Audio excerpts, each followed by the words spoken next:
Hey, good morning, church. Welcome to another episode of Walk in Wisdom as we run through the book of Proverbs. We're in chapter 15 today, so if you want to follow there or go through and read afterwards, we're in chapter 15. So Proverbs, the book of Proverbs really talks a lot about wisdom, talks about knowledge. Really, it's really a book of us learning.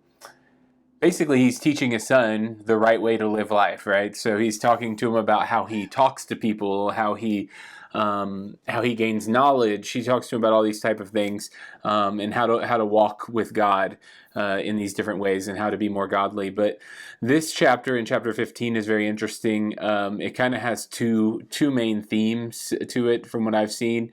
But the biggest part of it is really talking about our mouths and how we react, how we speak, and so there's a lot of verses that talk about how you talk. It talks about your tongue. It talks about those type of things. So I want to go through some of those in chat a little bit. The very first verse, it starts off in verse 1, and it says, and I'm sure you've heard this verse before if you've been in the church for any time. It says, "A soft answer turns away wrath, but a harsh word stirs up anger." So the like I said, you've probably heard this verse before. A soft answer turns away wrath, but a harsh word stirs up anger. But this is something that is probably very hard for some of us, if not all of us at times, right?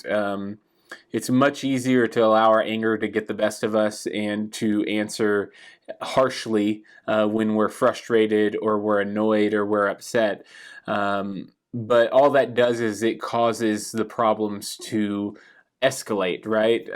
When you answer, if any of you have kids, as you know, all it does is escalate the situation. Any of you with spouses, all you know that when you answer harshly, it just escalates the situation. Everyone gets more upset or more angry, or whatever the situation is.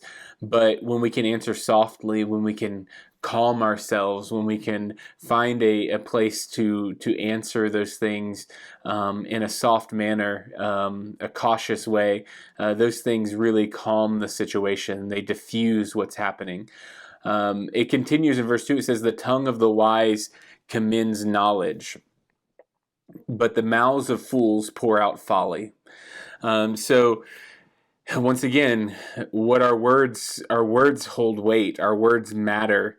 The way we speak. Another verse says, "A gentle tongue is a tree of life, but perverseness in it breaks the spirit."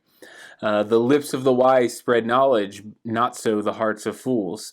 The heart of the righteous ponders how to answer, but the mouth of wicked pours out evil things. So there's a pretty consistent theme throughout this passage, and it's watch what you say.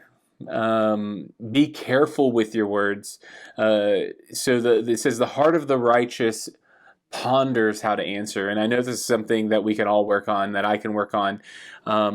Really thinking about what you're going to say before you say it, because our words matter. Think before we speak. I'm sure you've heard about, you're given 2 ears and 1 mouth for a reason. I've also heard, and I don't remember where I heard this from, but is basically the gist of it is it's better to be quiet and thought a fool than to open your mouth and prove you are one. Which obviously is a very interesting quote. But if you think about it, if we take our time to respond, we don't have to react instantly to every situation in our lives. The righteous, the wise, they take time, they ponder how to answer the question without making people angry, without saying them in ways that would be construed the wrong way. Maybe that's not even your goal when you react sometimes, but because you reacted too quickly instead of thinking through what you were talking about, thinking through what your answer might be. So the main theme of this whole chapter: think before you speak. Think and speak wisely. Think and speak cautiously. Soft answers. Always trying to find a way to diffuse as opposed to escalate. But there's another little nugget in here that I really thought was nice. In verses 16 and 17, it says, "Better is a little with fear of the Lord than great treasure in trouble with it. So better is a little with the fear of the Lord than great treasure in trouble with it. And then it says, better is a dinner of herbs where love is than a fattened ox in hatred with it.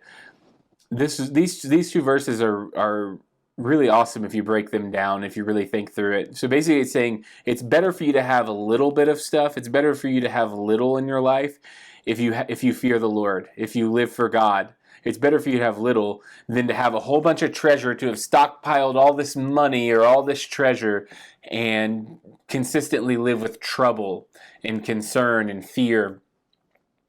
And it says better is a dinner verb. So it's better to have a little measly salad when you have love and you have loving family and you love God and you know your life is marked by love than it is to have a big old steak dinner, to have all the fixins and all the steak you want, but your life is marred with hatred.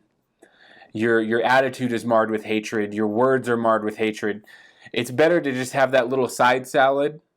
It's better to have that little piece than it is to have the huge full steak dinner.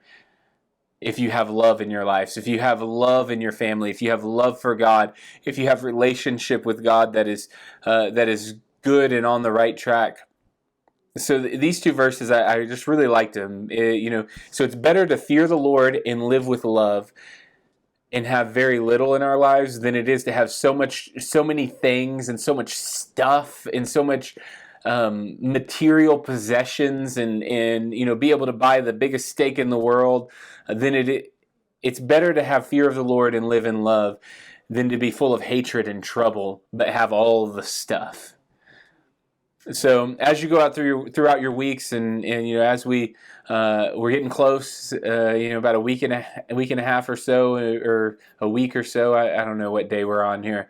We're pretty close though. We got about a week left, I guess, until we meet in person. And